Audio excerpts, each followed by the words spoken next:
Jinn are a race of sages that over time have obtained an affinity for spiritual practices. Racial edicts like their own are developed through their species over a long period of time. The racial edicts in reference being both the world's pulse and the awakened form that they are able to represent through a third eye on their forehead. From this racial evolution of gaining better psychic capabilities, they've also managed to develop a method in warding off mental attacks. A race of beings that originated from the plane of wind alongside the fishermen. The Vind are a race known for their aptitude in sky-based tithe. Their home of the endless sky had been destroyed by the noble Earl Caris when he himself released the monsters of Ardor, and as a result, the Vind were to leave their realm. Like the Jinn, Vind also have an edict, that being Tempest Soul. The Vind culturally rule over the fishermen. However, unlike the Castellan and Rigan relationship, Vind and fishermen work in unison. The Vind act as the mind and voice, while the more low-born fishermen act as the body and soul, a very give-and-take relationship. Beings who share the same ancestor with the Vind, fishermen were a much more primitive species that lived within the plane of wind.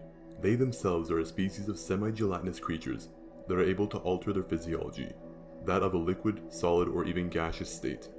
The race is commonly mistaken as either phantoms or wind spirits for their ability to pass through certain attacks. The fishermen are ruled over by the Vind. However, this is a much more of a cooperative relationship. Though in more rare cases, fishermen are enslaved in a way that could mimic how the Castellan treated the Rigans. Born from the All-Dark, Morid are a collection of Ardorian Shrieker Crows that are made up into a singular form. Alone, these simple Shrieker Crows are not able to gain sentience and intellect. However, once forming into a singular being, aka a Morid, they are able to evolve. To become greater and better, Morid must devour one another to add to themselves, eventually gaining a nigh-human appearance, and obtain the ability to disperse into these Shrieker Crows at will.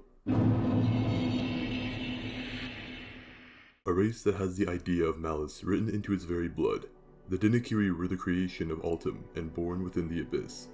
Living among tribes within the deep shadows of the many layers that line the Abyss's structure, their ability to soul rip is their sort of pseudo-edict that was bestowed upon them by Altum himself. The Abyss itself was a very distorted world, not exactly a reflection of our own, but simply a ruined place of despair. Many believe that the Dinakiri rip souls from their targets in a way to honor their life and to live through them. However, this is not the case. The Dinakiri needed sustenance, and as Altum's favorite children, they devoured souls and evolved to sustain themselves off of it. Eventually, once the seal is broken, Altum taught the Dinakiri how to turn those souls into ruins. A race with little to no knowledge of its origins, the Madrasians of Madras are more renowned for their infamy and roguish stereotype that many embrace. Among their well-known criminal activities, the Street Kings of Madras have developed long, sharp daggers known as fangs. As a result, it is not uncommon for Madrasians to enter a life of crime, with some possibly using their racial ability of shape-shifting for more commendable and noble reasons. Despite their blank appearance, the Nevarin are more than meets the eye. Being of another world, the Nevarin are thought to come from some sort of eldritch being, a cosmic entity that originated from the unknown. Nevarin are a mind of one that seek to become the prime being. The race itself is discerned between two subspecies, the greater and the lesser. The lessers seem to be very limited in how much they are able to learn and what they're able to learn. Yet the greater Nevarins seem to be able to retain and obtain more powerful abilities. Behind their simple expressions lie their more otherworldly physiology, where they retain rows of sharpened teeth behind seemingly normal teeth. As children and spawn of an unknown tenebrae, the Scrums are a deceiving race of small funguses. At first, their small settlement of Scrumville may seem to be innocent. However, the race is one to never be trusted. The King of Scrums has struck a deal with the god of chaos, Ardor, into granting the Scrums dark power. However, this was at the cost of his life. As a result of this dark deal, and their birthright, Scrums are inherently evil. A Scrum may do some good, however their natural weaving will always deviate them towards doing harm to all of those who aren't Scrums, whether it be lawful, neutral, or chaotic evil. The Children of Gaia. a serif born from the source. Gaians were created for the intention of being guardians of Gaia. These living androids are less robot and more living metal. Rather than be powered by any sort of electricity, the automatons are powered by a soul of their very own. Despite the lack of electricity, due to their living metal outer body plating, they have a higher prowess towards lightning spells, being able to conduct lightning much better through their bodies. Gaians have a natural affinity to become defenders as a result of their original reason for existing. From this, many of them took an interest towards becoming sigil knights. However, from their sentience, they were able to deviate away from this as they wished. Castellan are an ancient race of reptiles that trace their heritage back to dragons. During the ancient times of old, even before the invention of spells and tithe, the Castellan empires were supreme, with their Respirare edict that acts as both a reminder of the draconic heritage and how far their evolution has taken them. Castellan scale colors are a topic that is commonly discussed, as many believe it is either a matter of classes or nobility, while others would believe that certain empires would have a single color representing their race. Instead, it did not truly matter, as it simply reminded them of their draconic heritage. Albino Castellan may have obtained some amounts of discrimination as a result of their lack of pigmentation. What separated the race among each other were the various previously mentioned empires that eventually fell when the noble Prince Syrian had invented tithe, granting many the upper hand against the Castellan.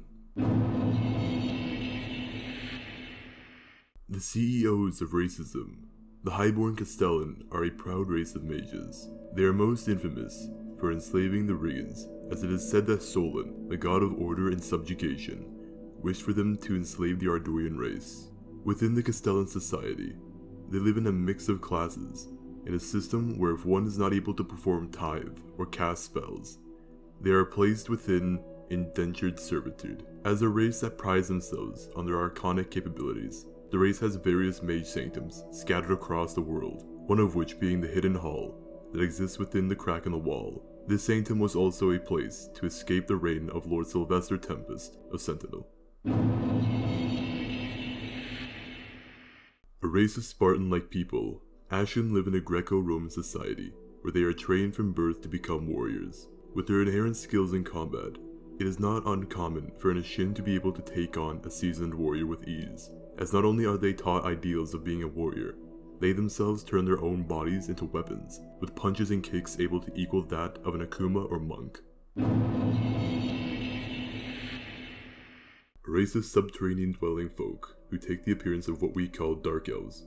Riggins were created by Ardor, and from their darker origin, many would come to believe that the races that were created by Solon would try to reign some sort of power over them, and they'd be correct. The Castellans enslaved Riggins, and unlike the mutual relationship of the Vind and Fishermen, Castellans absolutely took over the people. It was only when a slave revolt occurred that the Riggins were able to escape.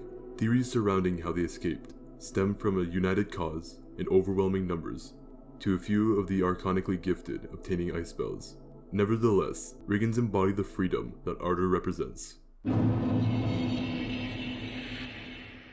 The Berserkers of the High Peaks. Hasselton are a race of nomadic people who live high in the mountains. Due to how secluded the race is, little to nothing is known of them, besides the fact that they've managed to weaponize their anger, being able to prevent themselves from dying as the Hasselton's innate stubbornness and sheer will have them refuse to stay down. For a Hasselton to truly be taken down, one must completely incapacitate them to stop their berserker-like state.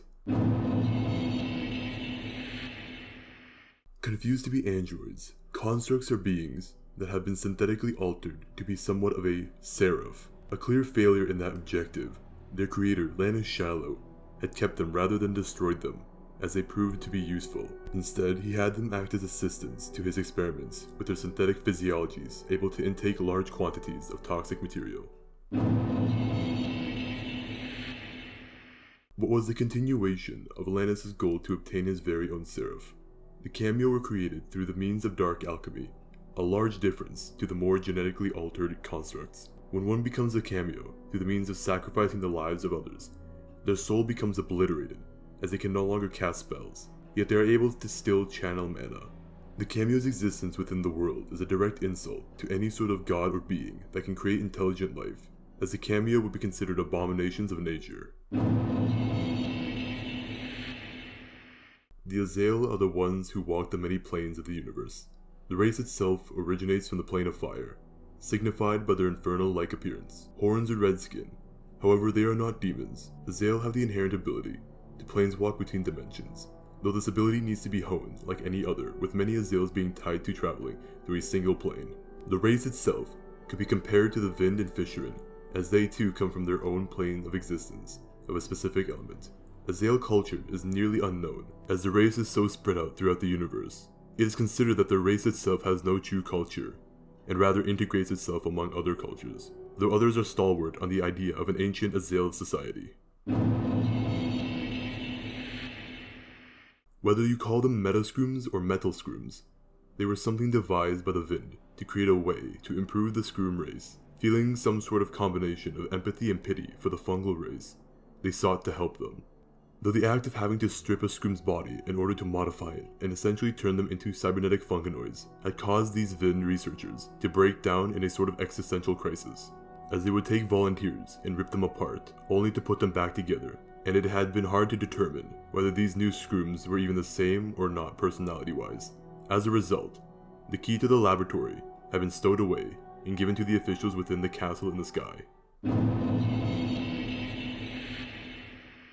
Serifs are seen as many things, a beacon of hope or a sign of havoc.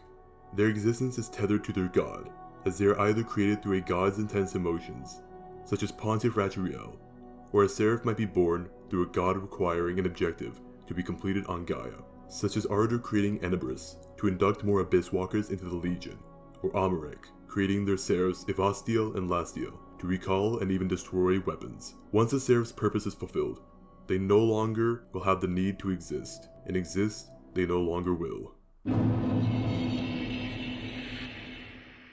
The mysterious pumpkin race, the ones who appeared on Hallows Eve, when the negative emotions and whatever else of the worlds were the most prominent. It manifests Malade and the pumpkin patch into reality. Dulhan are the most unknown of races, as they had only made a brief appearance during a dimensional shift. What is known of them, however, is that they're effectively undead. The leader of the dulhan, and the first one to be born into one, Lord Jack-o'-lantern, or whatever Beaguna renames himself to for like the 8 billionth time, represents the dulhan within both Gaia and Kay. The gods of Gaia are held to a high renown as any deity would be.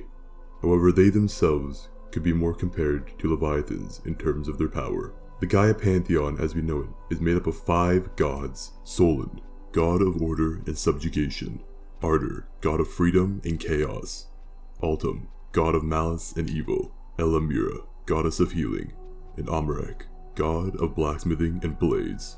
Solon is most known for being the patron of the Sigil Knight Order, and being popularized as the one who had told the Castellans to enslave the Ardor-made race, Riggins. Solon might seem like the iconic holy god, but he is a very twisted version of that. Solon belongs within the alignment of lawful evil due to his advocacy for slavery and absolute control. Ardor is on the complete opposite spectrum of Solon. He is the one who represents freedom and chaos. Ardor is most known for being the patron to both Abyss Walkers and Necromancers. He is seen as a more darker or evil god, where this is only semi-true. Even though Ardor encourages havoc and free thinking among the people, he himself doesn't actively endorse or even represent the concept of evil. The things he represents are twisted and chaotic, easily landing him as a chaotic evil deity. Altum is one of the more lesser-known gods. Reigning over the twisted world that is known as the Abyss, Altum is the god of evil and malice. Even though the concept of evil can be a malleable term, he represents one's inherent evils, the morally corrupt choices that warp our world. He is the creator of the Dinakiri, the one who taught them to use runes and even created the serif Eldin to create Wraith Knights, corrupted Sigil Knights. Elamira is the goddess of healing, most known for being the one who had all of her healing magic stolen by the one known only as the Prince of Cures. Elamira isn't known like the 3 main gods. All of her background knowledge is hidden and unknown of. What we do know of is that a serif of hers, who was created in her anger, Ratriel, had created the healing church to defeat the prince. Amarek is the god of blades and blacksmithing, and he is the most lesser known god among the community as a whole. Unbeknownst to many, Amarek created 2 serifs to do his bidding, those 2 being Evastiel and Lastiel. One was to recall weapons, and the other was to destroy them. Amalek sent those two on their way, as he saw mortals using them in an incorrect manner. Weapons were a work of art, and he saw them using weapons in their wars and desecrating them. As a result, he had sent out his serif to deal with them.